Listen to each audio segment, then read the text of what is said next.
Mesdames et messieurs, cette rencontre organisée sous forme de cocktail avec nos amis et partenaires les plus proches nous donne l'opportunité de revenir sur les réalisations marquantes de l'année écoulée.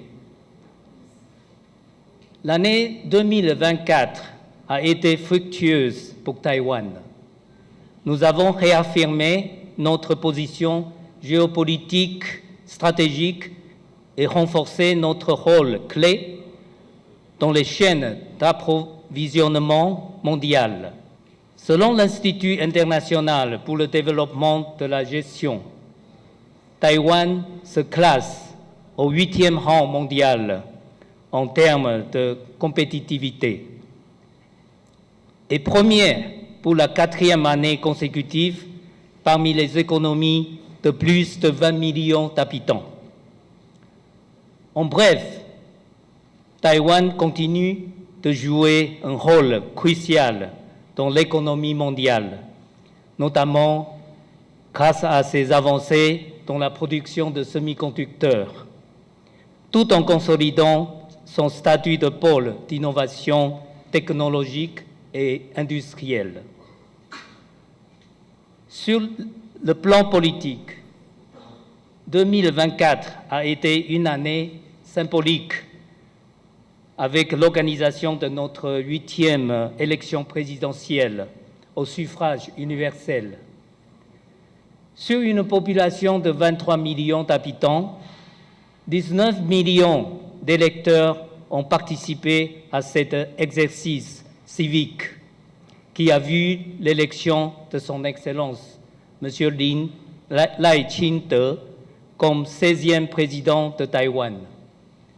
Cette élection, réalisée malgré les provocations militaires croissantes de la Chine, réaffirme l'attachement du peuple taïwanais aux valeurs de la démocratie, de la liberté du peuple taïwan, aux valeurs de la démocratie, de la liberté et du droit à l'autodétermination, des valeurs que partagent également nos deux peuples et qui constituent le socle des relations entre Taïwan et Haïti. Sur la base de relations amicales et fraternelles, nous continuons à soutenir Haïti sur la voie de développement, du rétablissement de la sécurité et du retour à l'ordre démocratique. Nos projets de coopération couvrent plus de 70% des départements et s'étendent au domaine de l'énergie, de la santé publique, de la jeunesse, de l'éducation, de la formation professionnelle, de l'agriculture et de l'irrigation, avec une attention particulière à l'énergie renouvelable. Dans le domaine de la sécurité, nous fournissons des équipements de protection individuelle de qualité supérieure à la police nationale et aux forces armées d'Haïti, contribuant ainsi à améliorer leur performance. D'autres actions cruciales ont été entreprises à la demande du gouvernement haïtien afin d'augmenter la capacité de combattre l'armée et d'améliorer la mobilité des forces de sécurité. De nouvelles pistes de coopération sont également à l'étude. Suite aux élections présidentielles et législatives à Taïwan, je tiens à vous assurer que nos engagements envers nos alliés diplomatiques restent fermes et inébranlables. Notre politique d'aide au développement mettra davantage l'accent sur la croissance économique des pays partenaires. Ce nouvel axe de coopération contribuait à répondre aux objectifs de relance de l'économie fixés par le gouvernement haïtien dans cette période de transition. Haïti se trouve à un moment crucial de son histoire. Il est impératif d'inverser la tendance et de tracer la voie vers un avenir meilleur. J'appelle donc tous les acteurs politiques et sociaux à œuvrer pour l'intérêt général afin que demain soit meilleur qu'aujourd'hui et que l'avenir soit plus prometteur que le présent.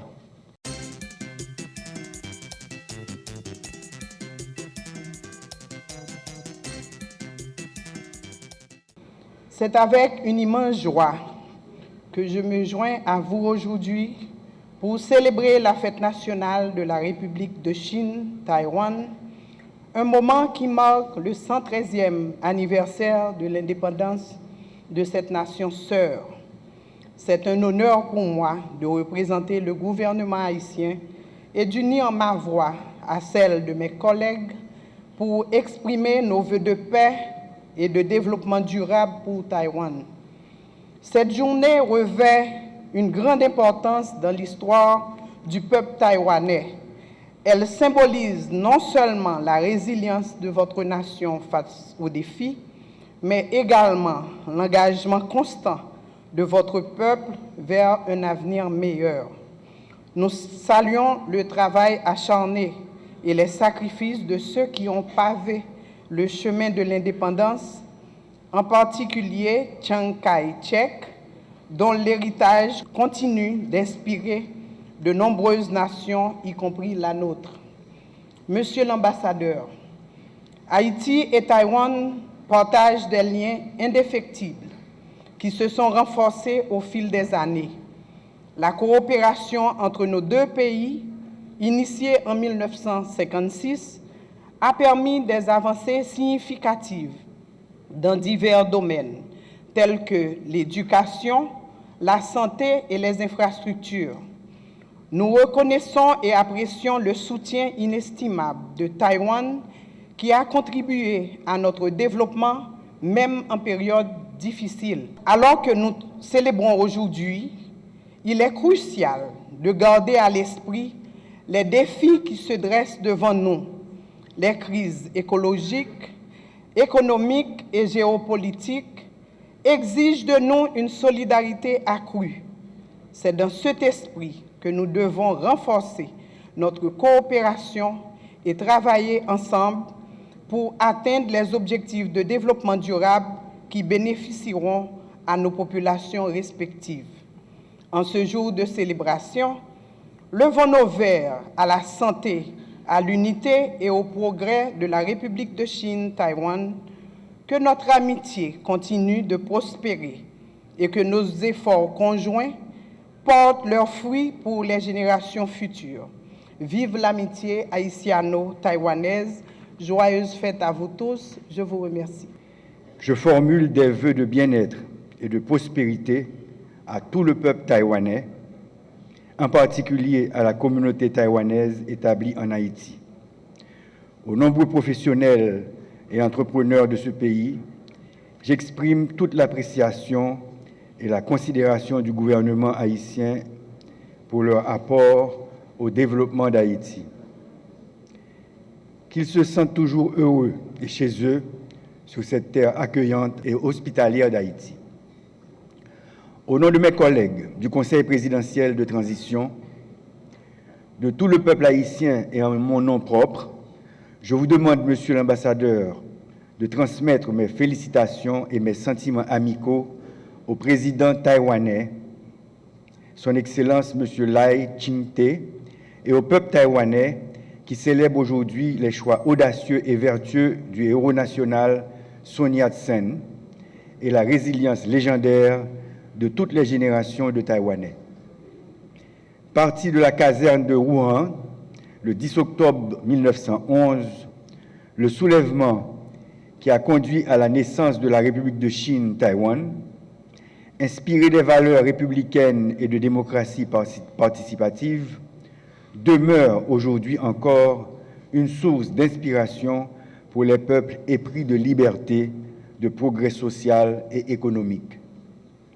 Monsieur l'ambassadeur, Mesdames, Messieurs, distingués invités. Lorsque nous mettons l'accent sur la résilience et la vaillance qui ont fait le succès de la révolution taïwanaise, nous ne saurons oublier qu'aujourd'hui, l'humanité tout entière, et particulièrement la République d'Haïti, est à la croisée des chemins. Les observations relatives à l'état actuel du monde ne sont pas rassurantes. Le monde semble se diriger vers de profonds changements, avec un ordre mondial qui ne révèle pas encore tous ses contours. Ce temps d'incertitude doit être une opportunité pour regarder ce que nous avons fait ensemble et ce que nous n'avons pas pu faire dans le passé pour arriver à construire l'avenir sur des bases plus sereines et plus solides. Au moment d'être investi des plus hautes fonctions de l'État, dans cet environnement international en pleine mutation et un contexte national particulièrement compliqué, je suis conscient de la nécessité de réorganiser les services diplomatiques d'Haïti pour faire de la politique étrangère un véritable instrument au service du développement du pays et des aspirations de bien-être du peuple haïtien. J'ai la responsabilité, et je compte l'assumer, par tous les moyens que les lois du pays mettent à ma disposition, de servir les Haïtiens en détresse, particulièrement les trop nombreuses victimes de l'insécurité vers lesquelles mes plus sincères pensées vont en ce moment. À ces compatriotes meurtris par le désespoir et l'inquiétude, qu'ils se trouvent en Haïti ou à l'étranger, je fais le serment de mobiliser au mieux les partenaires internationaux pour supporter les efforts de l'État pour rétablir l'ordre et la sécurité sur tous les coins du territoire. À ce stade, Haïti a besoin de tous ses partenaires et nous sommes disposés à travailler avec chacun d'eux dans le respect mutuel et la protection de notre souveraineté nationale. Je crois qu'il ne faut jamais perdre de vue le respect mutuel qui a toujours caractérisé la coopération haïtiano-taïwanaise. Et c'est sur la base de ces principes, mutuellement acceptés par les deux États, que nous entendons poursuivre la mise en œuvre et la gestion de dizaines de programmes et projets de développement portés, financés et appuyés techniquement par l'État taïwanais au profit des populations haïtiennes.